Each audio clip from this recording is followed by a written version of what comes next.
রাত ২টায় হঠাৎ মনে পড়ল, ইস, ওই দিন এটা আমি কেন বললাম। ৫ বছর আগের একটা এম্বারাসিং মোমেন্ট এখনই কেন মনে পড়ল।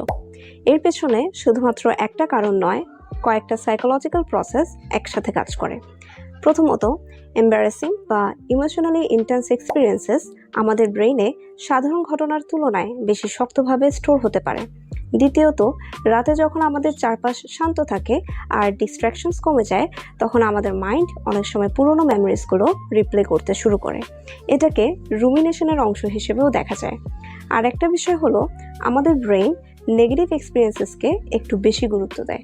সাইকোলজিতে এটাকে বলা হয় নেগেটিভিটি বায়াস।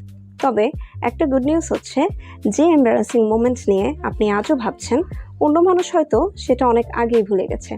কারণ বেশিরভাগ মানুষই আপনার ভুল না, নিজের লাইফ নিয়েই বেশি ব্যস্ত। তাই একটা অকওয়ার্ড মেমোরি আপনার আইডেন্টিটি না, এটি শুধুমাত্র একটা memory. If you have any experiences like this, you can share it with us in the comments.